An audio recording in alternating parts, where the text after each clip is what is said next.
on recently, you said we need to improve, and Joel said pretty much the same after the game on Saturday as well. I just wonder, did you expect a turnaround in form to happen quicker, and if so, what reasons do you see for it not happening just yet for you?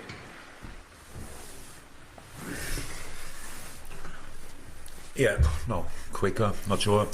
I think we had this, one of the conversations we had already this year was before and after the Ajax game, or before after the Napoli, especially after the Napoli game, when we all realized, okay, wow, that's now really a low point. We have to change the things quickly. Didn't play Wolves, played Ajax, didn't play Chelsea. So we couldn't pick anything up and keep it from the Ajax game really. And then on top of that, you face Brighton, which in a very good moment, a very good team with a new manager, and you concede these 2 early goals, which is in no situation helpful, but in other situations maybe lesser harmful than it was for us that day. And you turn around, not with a brilliant performance, but with a proper fight, and adapting to the situation, denying Brighton in the areas they wanted to play, and all these kind of things. So, and you are 3-2 up, and you could see it's not the first time, and that something like this happened, that we were not controlling the game. We had our moments, we had chances, we had top moments where we could have scored the 4th goal.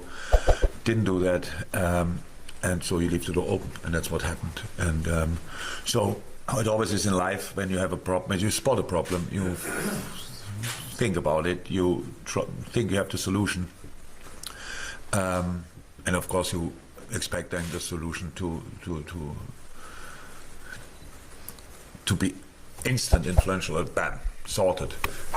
That's in football never the case. It will never be the case. Even if we would have won the game 3-2, would have been a completely different feeling, obviously, but with similar problems. And that's why we just have to keep going. Yes, we have to improve. We have to play better, consistently better, and defend better, attack better. Pretty much everything. It's like it is. But I don't want to talk too much about it, but it's really like this. It's only 2 years ago we had a very similar situation for different reasons, where we lost our full defense, our centre halves, all of them pretty much, and had to find solutions, and we lost our game completely. Nobody could recognize anymore. We just wore the same shirts, but couldn't react as quick as people would wish. And but we found a way out because we worked on it, and that's what we will do this time. And so our general situation is obviously important, but not so much for tomorrow, because that's when you prepare for a game, you prepare for a game independent of your situation, the situation you're in. And Rangers, how I think, do extremely well in general, but in Champions League the results they had were now not exactly what they wanted. So we expect a team who is really fighting for a result, and that's what we have to prepare for. After Saturday as well, just wonder again how confidence is affected, and if confidence is fragile, does that in turn kind of make Rangers a little bit more dangerous, particularly over 2 games? That would be dangerous in any situation, but yes, but that's... So people will ask, how can it happen that these players are not full of confidence? Do you think Cristiano Ronaldo in this moment is on top of his confidence level? And I would say he was for ages best player in the world, and now he's not going its way, and it's not exactly the same. That happens to all of us. Lionel Messi played last year's season where, it was not exactly the same, because these kind of things are really important to all of us, and you have to work for it. You have to do and to go and to take the little things to make a step in the right direction, and then in the moment when that you are really ready for the moment when it's back, and that's what we are doing. It's not without confidence, but you have this being 2-0 down is not good for confidence, and being 3-2 up is usually really good. But you could see with the first attack they had, which we gave them pretty much after 3-2, it was like, oh, still open game. Okay. So, and that's how it happens, especially collectively. In individual sports, maybe, don't know exactly, but maybe you can fight yourself through it. But in a team sport, we all have to do it together, and that makes it a bit more complicated, but that's it. Mike? Yeah, again, the Liverpool defence has come in for an awful lot of criticism recently, and with some justification, but it's the amount of times now that teams are getting through to the defence that we're not really that used to seeing, but it's happened in other games this season. What's the solution to that? Yeah, you're right. So we concede now similar goals, let me say like this, where they go through the same gaps and stuff like this. Yeah, the problem is the special problem what we have is that we have a really brave way of defending usually, and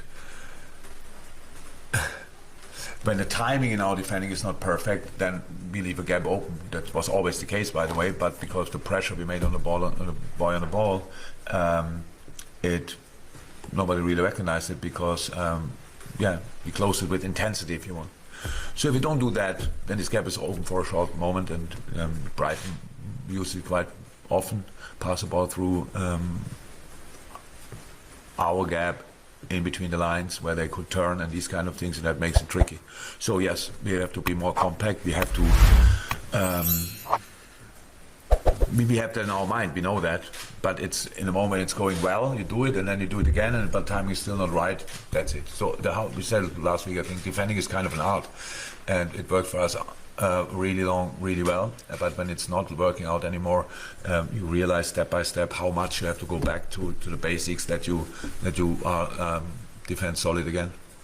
How much of a concern is it that after the Napoli game that Liverpool were much more like it against Ajax, and the intensity was there, great football, a victory, but it was how much of a concern that it was a real step back at the weekend in the next game? No, it's not too much concern. It's that specific thing is not. I'm not too much concerned about, because that's now the game we played explains the situation. I think against a lot of teams we would have been good enough to win the game, but Brighton was extremely good. So that's it. I don't say that's all, but Brighton was now really good.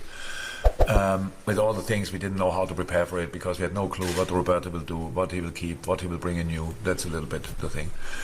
So obviously we need to be 2-0 down to sort that, because after that we didn't have these problems anymore. They're not exactly the same problems. And no, I explained it now. We had 2.5 weeks after Ajax game we didn't play. So the boys were all over the world. That's why we couldn't pick up from there. So that's it. Now we have to take the good things out of the last game and try to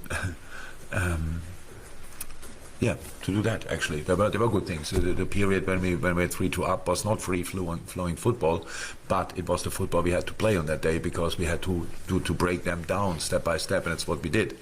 And then we conceded the equalizer, and so that's the last feeling you keep. It felt like a defeat. It wasn't, but it felt again like this, and that's where we have to just to make it's. Patience is not the 100% right word, but we have to be patient to do the right thing again and again and again until it works out again, and then we will be fine on a different level.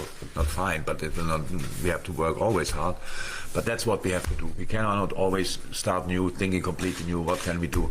But if we can help the boys with a way to defend it differently, we will do that. We have to be more.